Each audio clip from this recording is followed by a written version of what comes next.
Hello, I'm Dr. Duke, and this is the Campus Roundup at the College Fix. This week, we're going to take a look back at some of the crazy campus events of January. You know, every year we do an end of the year, end of the season sort of commentary on the worst stories. But it's getting so bad that almost once a month you can look at some of these really crazy stories to get a sense of how fast things are moving. Joining me today is College Fix editor Jennifer Cabani to talk about some of these particular stories. Start with, in my backyard, UW-Madison, who seems to make our lists a lot of the time, and the American Presidency course.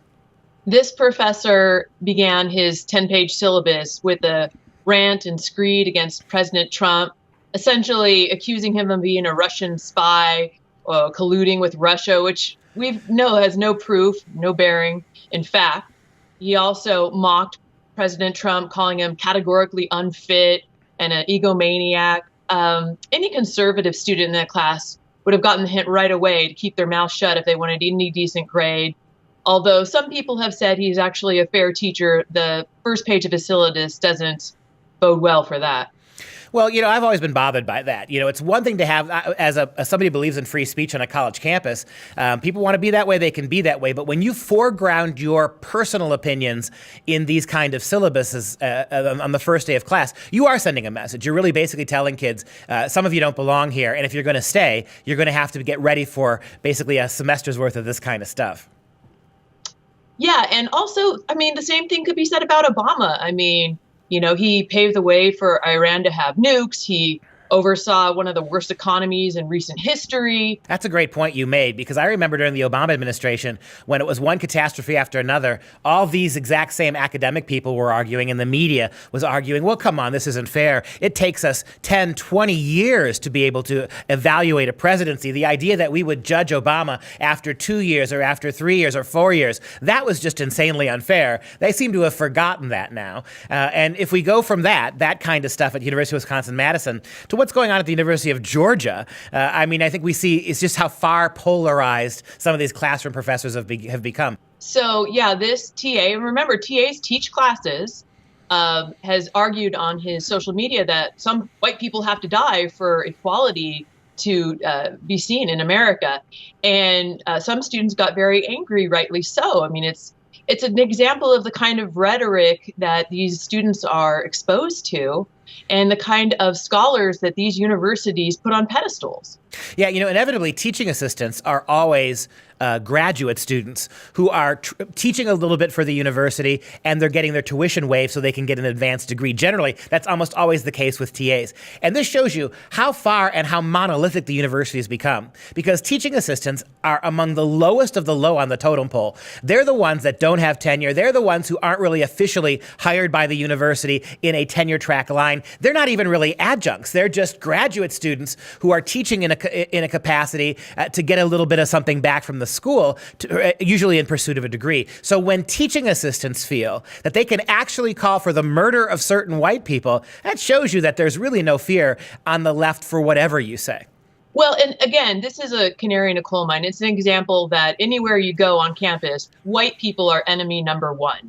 They're blamed for every ill in America. And this is the kind of rhetoric that kids are being exposed to. This is the kind of education that parents are paying $40,000 a year for their kids to get. So, yeah, and this story from Georgia has been out for a while now, a few weeks now at least, and there's no reconciliation yet. We've not heard from the university what they plan to do with this. It seems to me that if you were a Caucasian TA who was arguing that some members of a certain minority group had to die for racial harmony, I don't think you'd still be teaching there. I don't think they would have taken weeks and weeks and weeks to begin an investigation. I think they would have been much more definitive in their response. Well, you know, I mean, I'm a big, strong believer in free speech, and, you know, even hate speech is free speech under the Constitution.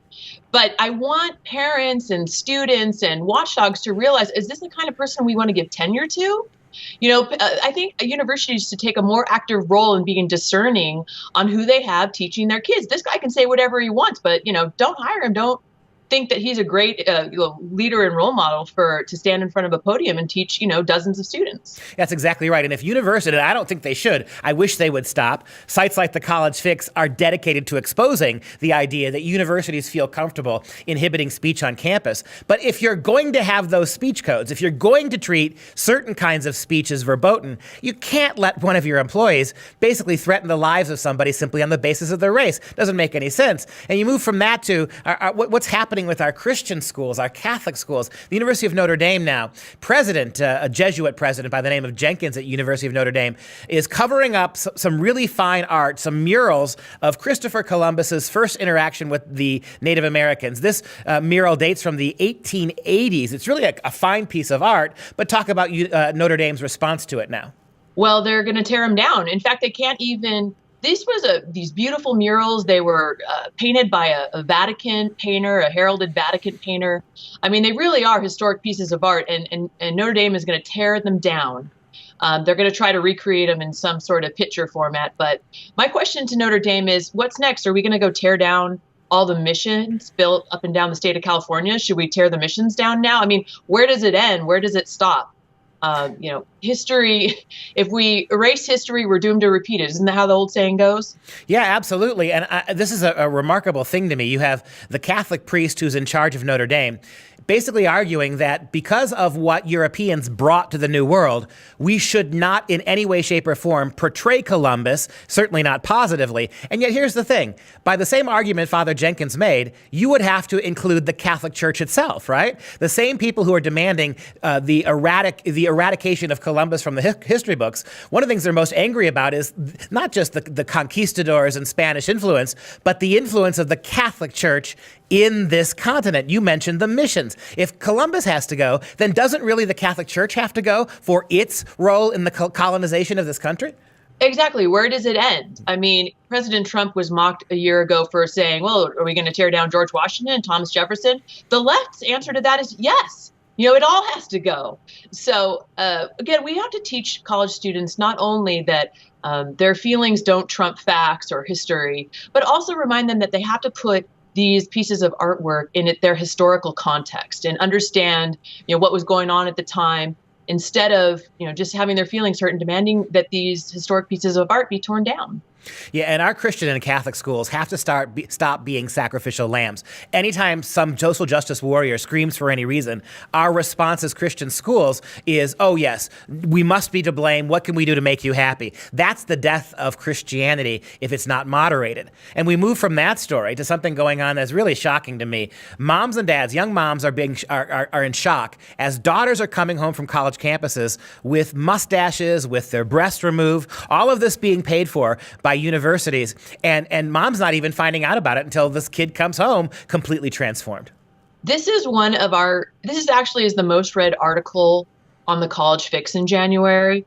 And I think it's hitting a nerve because this is becoming more and more of a problem, something called rapid onset gender dysphoria, where, a freshman heads off to college, they're searching for their identity, they're searching for a place to belong. They're told that gender is a social construct and it's fluid. Maybe they decide if they're a girl to identify as a boy, if they're a boy to identify as a girl. Immediately, that decision is validated, celebrated. They can head on over to the health center and either get injections of testosterone or hormone blockers. I think nearly 100 colleges have health plans that pay for medicines or treatments that can inhibit hormones to allow these students to transition. And we spoke to several mothers, and these are secular progressive mothers who have sent their children off to college, and they're unrecognizable when they come home. This is apparently a contagion, this rapid onset gender dysphoria that is almost like a trend, like a fad. And these girls are coming home. Some of the moms told me their breasts have already been removed. They have mustaches acne, they're, lashing out, they're not the same personality. It's really heartbreaking. Yeah, you would think the words rapid onset would mean something on a college campus at least, right? The idea that this happened out of the blue, these kids have lived their whole life without these issues, they've been on campus for 6 months, and they're already trying to make use of or demanding surgery, hormones, all of these other things. You would think a rational college would argue, let's put the rapid on hold for a second. Let's get these kids some counseling. Let's give them a chance to reflect on what's happening. But what you said is right. I've taught college for 25 years. I find college kids fresh to college from high school not much different than elementary school kids in the sense that what they're seeking is approval, what they're seeking is inclusivity, what they're seeking is some sort of recognition. And you've got all these programs on college campuses now celebrating transgenderism, arguing that heteronormativity, heterosexuality is oppressive, it's toxic like masculinity is. So these kids step on campus and there's all this money, all these resources, all these professors teaching them how wonderful it is to free yourself from the limitations of gender. And you see the consequences when these kids get home to mom. They're unrecognizable. Yeah, this is an emerging issue that more and more parents are speaking out about. Heritage Foundation just had a huge panel of leftists, feminists, who are saying we're losing our women to this trend. Enough is enough. So I think we're going to hear more and more about this as time goes on.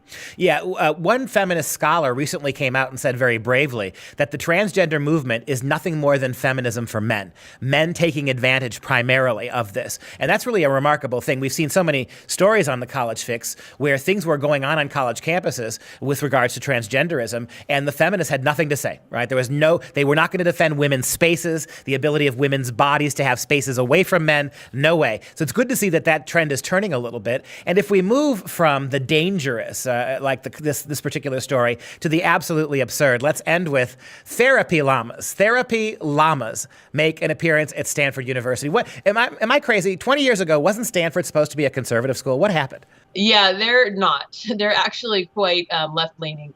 And the therapy llamas are just the tip of the iceberg. I mean, nowadays on college campuses, you would be shocked at the number of ways students are coddled and wrapped in bubble wrap. I mean, we've got, pet the dog before your test so you can de-stress. So they bring a cute little band of puppers on campus and the kids frolic with the puppies. They've got nap pods where kids can, take a nap and just, erase the stress of the day in this little nap pod in the library. They've got goat yoga where the kids are doing downward dog with the goat on their back. They've got all sorts of coloring books and soft music and meditation rooms. And I'm sitting there going, they had nothing like this when I was in college. You just went and studied in the library for your midterm or your exam. I mean, what's happened now where these universities have turned into day spas? Well, and the kids are paying for it. The idea that these universities, out of the goodness of their heart, are trucking llamas into campus is nonsense, because this is all part of your fees, your student fees, all this money. The reason Stanford, and I know Stanford's one of the highest tuitions out there, is because you're doing this. But do you have any idea, Jen, of all the possible animals in the world, where did they come up with llamas? Is there something particularly cuddly or something particularly therapeutic about a llama? I don't know. I think they're just cute and the kids can pet them, and they might be a little bit more reasonable to bring on than horses. And I'll bet you this. Although there's tons of, they bring miniature horses. Duke had a couple of ponies last semester. So, hey. I'll bet you if you dig far enough in the memos of why this has been done, somebody argued that we got to stop bringing North American animals to campus, that it's not inclusive enough. Maybe if we go down to South America and bring South American animals, kids, Stanford students from the Southern Hemisphere might feel a little more welcome on campus. I can't think of any other reason. And as stupid as that sounds, I'll bet you we could unearth probably the truth of it. Yeah, no, it's, the absurdity, there's no end in sight. I mean, this is just our top stories from January. Imagine what the rest of the school year may bring. Well, the College Fix does a fantastic job of really unearthing this, that most moms and dads have no idea. We talked about moms and dads being shocked when the kids come home. This is really a good resource, I think. And these kind of collectivist stories, when we sit down and have these conversations, I think it really codifies that this isn't the problem of small universities or big ones. It's not a West Coast phenomenon. The benefit of these kind of conversations is to demonstrate how universal these problems are. Absolutely. I mean, they say sunlight is the best disinfectant, so we're just shining a light on it and letting the observers decide, what are we going to do to fix this higher education problem? Be sure to stay up on all the latest news and information from the College Fix by joining us on all of our social media platforms. For the Campus Roundup, I'm Dr. Duke, and we'll see you next time.